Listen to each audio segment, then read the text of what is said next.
One of the most common things I've had to do as a public servant is what we call horizon scanning in research.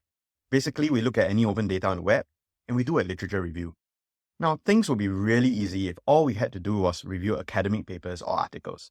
But most of the time in public service, we actually need to look at highly unstructured data like information on private companies' websites to get a sense of market structure and demand. In this video, I'm going to show you how AI tools can be used to put together a dashboard to understand the market demand structure of jobs and skills based on open information we can get from a company website like Coursera. And I want you to pay attention to two things.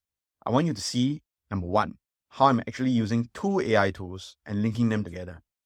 And number two, I want you to pay attention to the first AI tool where it isn't quite just a normal chat interface or chatbot. So let's get right into it. I'm going to use Browse AI, an AI tool used for web scraping. Now, I want you to see how this app isn't a chatbot. There's a highly streamlined user experience here, where the app guides you to choose what you want to extract. Once you've made your choice, you key in the website you want to scrape. In this case, Coursera. Then the app brings you into the application interface, where it asks you to literally click on the portions of the website you want to scrape. Based on what you click, the AI behind the scenes interprets the code patterns behind the website and is able to return you all the data that you need to copy and scrape manually off the internet.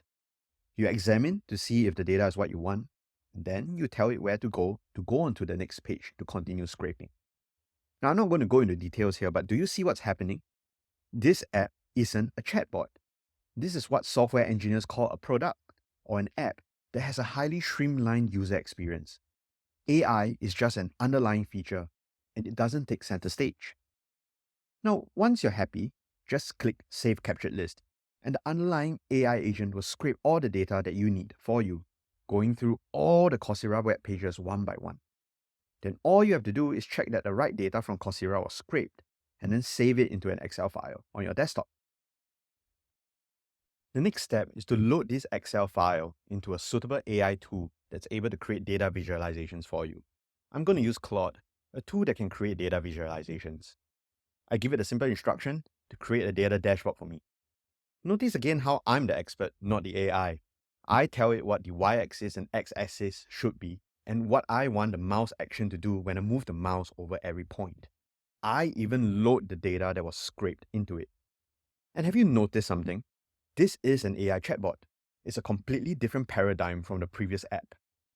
Let's explain how this tool works. It first creates the base code for the dashboard, and guess what? It made a mistake.